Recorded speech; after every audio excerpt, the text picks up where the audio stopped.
Aku mewarisi ilmuku yang ibuku. Biasanya, orang yang mendapat warisan tentu sangat bahagia.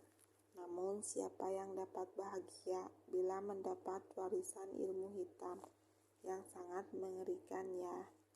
Ilmu hitam yang sangat mengerikan. Ini hampir semua orang di pedalaman Kalimantan Tengah. Bahkan mungkin di seluruh jagat ini. Apalagi Mariana Tundang sang pewaris tak pernah berharap mengenal apalagi menguasai ilmu yang sangat jahat itu.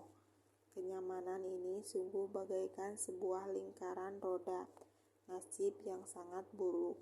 Meski aku berusaha untuk menolaknya, namun ilmu itu tetap jaga hadir di dalam tubuhku.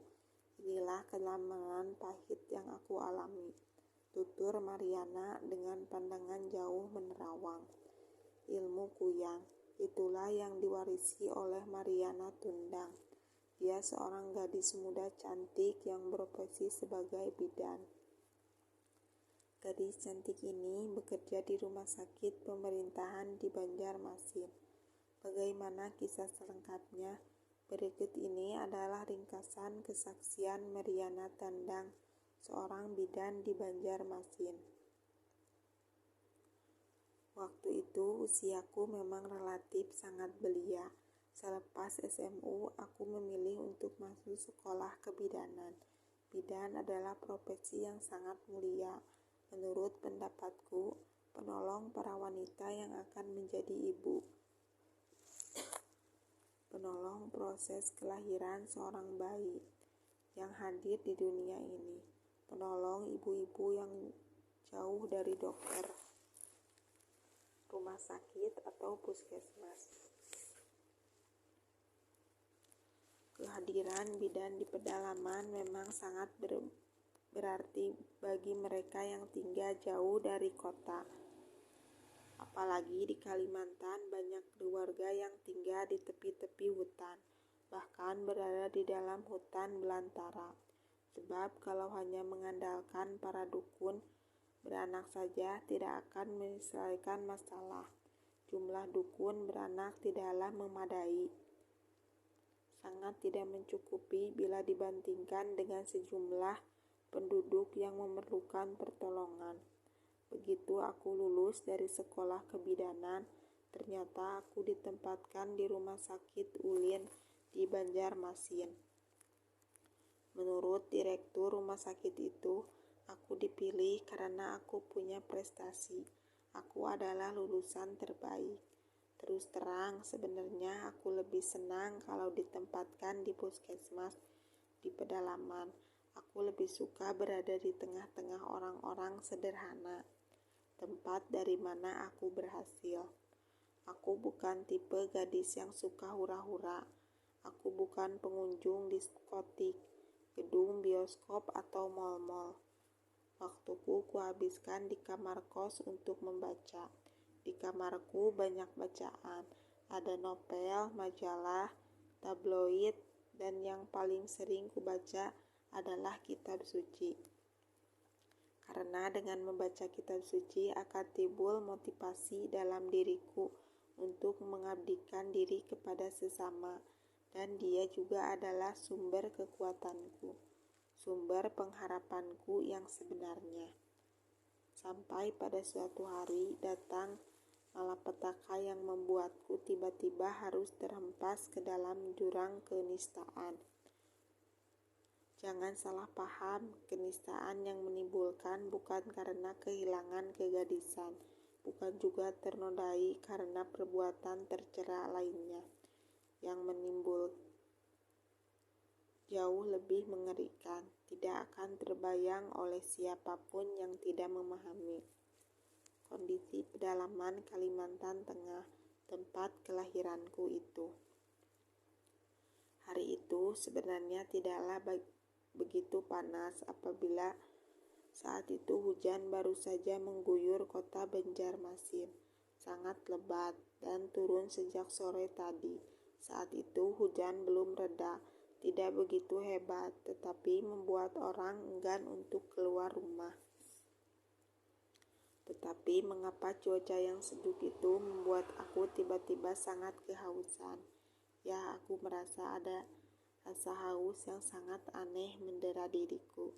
Telah aku minum beberapa gelas air putih dari dispenser, tetapi rasa hausku tidak juga hilang. Sepertinya dahagaku bukan karena ingin menenggak air ya. Aku ingin minum sesuatu, tetapi bukan air, entah apa. Aku coba mengendalikan diri. Jarum jam telah menunjukkan pukul 2. Kebetulan hari ini aku sedang off, tidak giliran jaga. Besok aku baru masuk pada jam 8 pagi. Entah apa yang mendorongku. Aku meninggalkan kamar dan berjalan menuju ke bangsa rumah sakit. Kutelusuri lorong-lorong yang panjang itu menuju ke suatu tempat yang ada sendiri, tidak tahu di mana. Aku berjalan tak ubahnya seperti robot, sebab memang kekuatan laten itu yang mendorongku terus melangkah. Sapaan beberapa orang teman yang berpasangan denganku tidak kujawab. Mereka heran sebab aku dikenal sebagai gadis yang ramah, mudah bergaul dan tentu saja banyak teman. Aneh, tiba-tiba saja aku berhenti di depan sebuah kamar yang khusus disediakan untuk mereka yang melahirkan. Aku mencium bau yang sangat harum, bau khas yang belum pernah kurasakan. Bersamaan dengan itu, rasa hausku semakin menjadi-jadi. Ingin rasanya aku segera meneguk minuman yang menebarkan bau harum tadi. Kubuka pintu kamar itu, kulihat ada seorang wanita yang tengah berjuang keras melaksanakan tugasnya sebagai ibu. Dia ditolong oleh seorang dokter dan 2 orang bidan. Entah iblis apa yang merasukiku, kudorong dokter itu ke samping dan kuraih kedua kaki wanita itu. Aku mencium bau yang begitu harum dari sela-sela kedua paha wanita itu. Rasa hausku semakin kuat. Aku hendak mereguk cairan merah bercampur lendir atau air ketuban yang mengalir. Dengan sigap, kedua bidan yang ada di kanan dan kiri pasienku menuburku. Sekuat tenaga mereka menyeruduk keluar, namun kekuatan kedua orang itu tidak mampu menyamai kekuatanku.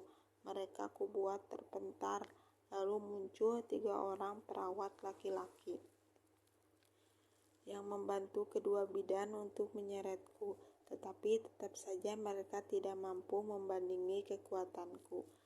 Melihat keadaan itu, salah seorang bidan lalu melepaskanku. Dengan tergesa-gesa dia mencopot kalung yang tergantung di lehernya. Kalung perak dengan lontin salib itu dikalungkan ke leherku. Begitu kalung itu tergantung di leherku, aku langsung pingsan.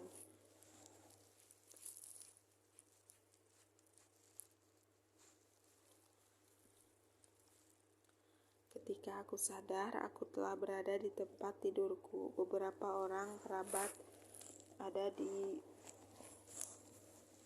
sekelilingku, tidak ketinggalan uakku yang tinggal di Jalan Pateran di belakang rumah sakit Ulin. Untung kau segera mengalungkan kalung itu di lehernya. Kalau uakku kepada bidan yang pada saat kejadian mengalungkan kalung tersebut.